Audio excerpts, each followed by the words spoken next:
Bonjour à tous. Aujourd'hui, j'ai envie de vous partager une pensée qui vient là, comme ça. En fait, je l'ai écrite tout à l'heure et puis j'ai eu envie de aussi vous la proposer en audio. Je sais que pour certaines personnes, c'est plus évident d'écouter plutôt que de lire, surtout quand c'est un peu long. Et donc voilà, je voulais vous partager cette réflexion. En fait, cette période me fait réfléchir beaucoup. Et par moments, eh bien, je me demande pourquoi mon âme a choisi de s'incarner à ce moment précis.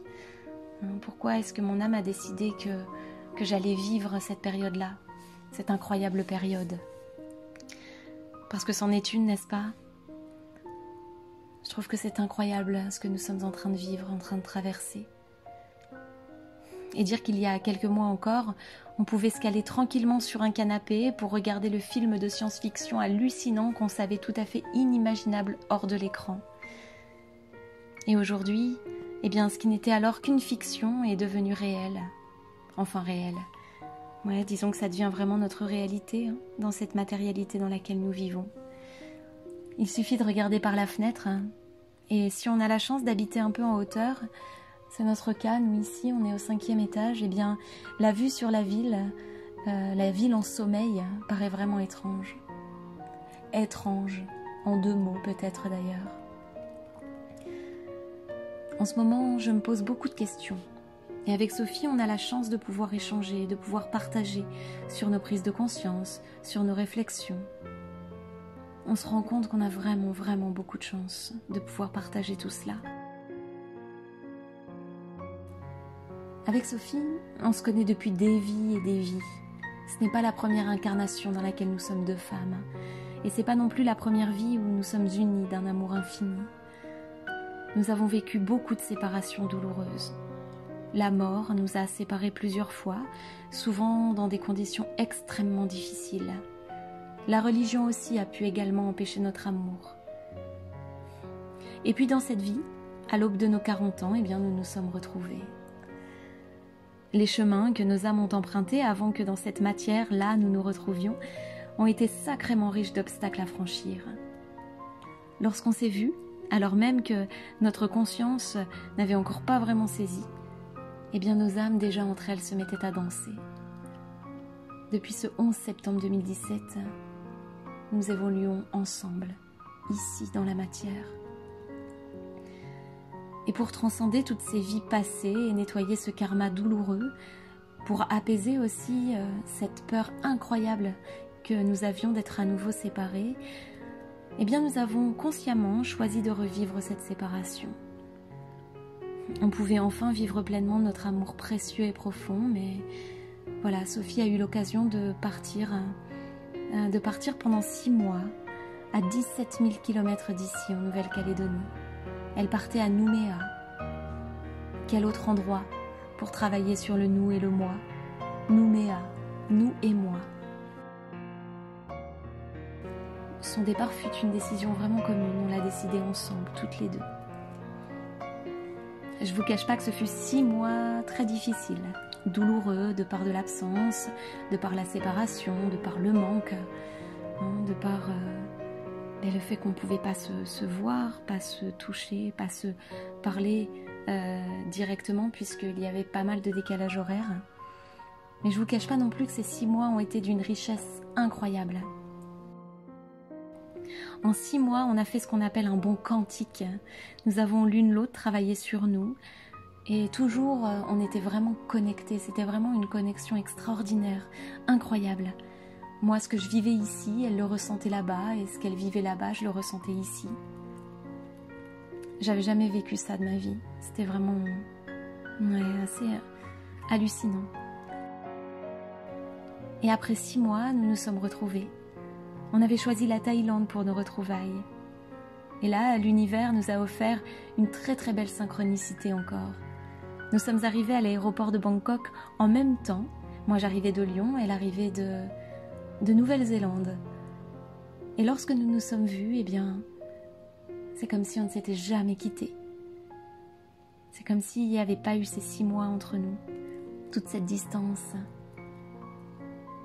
Et c'est comme si aussi on était réparés l'une l'autre. Alors on a parfaitement compris maintenant cette équation du 1 plus 1 égale 1. Sophie n'est pas du tout ma moitié. Sophie est mon autre entier, le second pilier de notre temple. Elle est un, je suis un. Elle et moi, nous sommes un. C'est marrant, j'avais pas du tout prévu de vous raconter tout ça. Mais ma conscience et mon cœur semblent vouloir le faire, alors.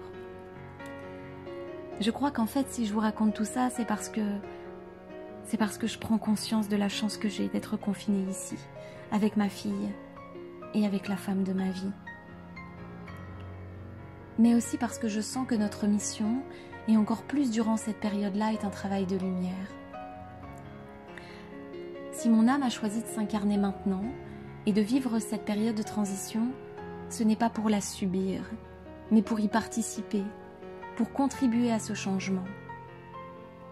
Et les hameçons, eh bien, ce n'est pas juste la représentation de notre amour merveilleux. Les hameçons est là pour partager notre histoire, pour partager cette lumière, pour l'expanser. Non pas pour se montrer, mais pour illuminer aussi les cœurs et les âmes qu'ils souhaitent.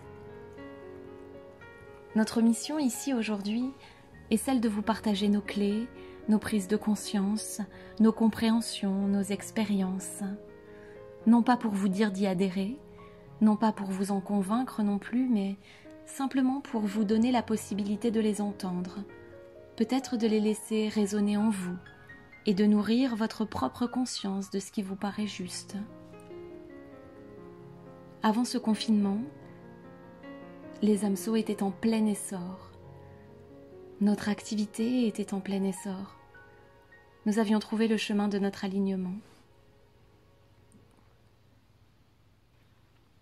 Tout va tellement vite aujourd'hui.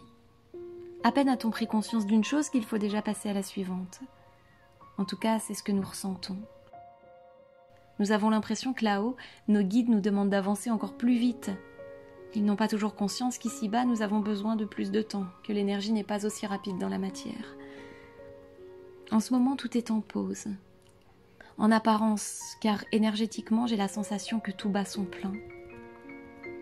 Aujourd'hui, des âmes s'envolent pour servir sur les plans subtils. Je suis vraiment convaincue de cela.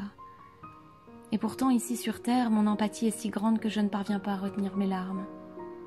Qu'est-ce que je pleure en cette période. C'est à la fois extrêmement douloureux ici sur Terre, ce qui est en train de se passer. Et en même temps, c'est juste incroyable et c'est juste merveilleux ce que nous sommes en train de vivre. Nous sommes témoins d'un monde qui change, de vibrations qui s'élèvent. Et aujourd'hui, nous nous devons d'en être les acteurs.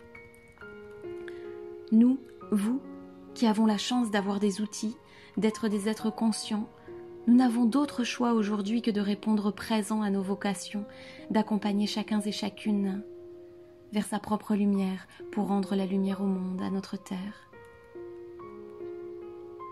Aujourd'hui, nous n'avons plus d'autre choix que d'œuvrer pour cette transition. Aujourd'hui est le moment de devenir ce pourquoi nous nous sommes incarnés, des êtres de lumière, des êtres humains connectés à notre part divine pour offrir au monde la possibilité de co-créer, de s'éveiller, d'être ensemble. Je ne vous cache pas qu'ici, dans mon humanité, il y a des moments où j'ai peur, j'ai vraiment peur. Mais lorsque je quitte cette peur et ce mental inférieur, lorsque je laisse mon ego au repos et que je reviens dans l'espace de mon cœur, je sens que ma mission, je sens que la mission de Sophie, je sens que notre mission à toutes les deux, que la mission de Les Hameçons, c'est de vous accompagner ici pleinement, dans notre humanité. Nous sommes des travailleurs de lumière et des travailleurs de terrain, de terre, hein, en 2 mots là encore peut-être. Les hameçons, c'est nous. Les hameçons, c'est elle et moi. C'est le 1 plus 1 égale 1. C'est mon yin et c'est son yang. Nous aimerions vous offrir plus de réflexion encore, plus d'espace de lumière. Nous aimerions faire plus. Mais comme nous ne cessons de le dire, nous devons d'abord commencer par nous comprendre nous, avant de vous offrir ce que nous avons trouvé de lumière. Alors, nous respectons notre rythme. Nous respectons vraiment notre rythme dans cette période de confinement pour vous proposer, comme nous souhaitons toujours le faire, ce qui nous semble le plus juste. Comme le disait Sophie dans son dernier podcast, les mots sont dits et posés à un instant T. L'instant suivant, ils ont déjà évolué. Nous sommes là, chaque jour, connectés d'une manière ou d'une autre aux énergies Reiki, à la lumière divine, à nos parts d'ombre aussi, pour mieux les comprendre et les transcender. Nous sommes là toujours pour vous accompagner, avec qui nous sommes, là où nous en sommes, avec notre sincérité et notre authenticité. Voilà, c'est avec tout notre amour que nous souhaitions vous dire ça, vous communiquer tout cela. Et c'est cette pensée, là, au fil de l'eau encore, que j'avais envie de vous offrir. Je vous souhaite de prendre vraiment soin de vous. Namasté.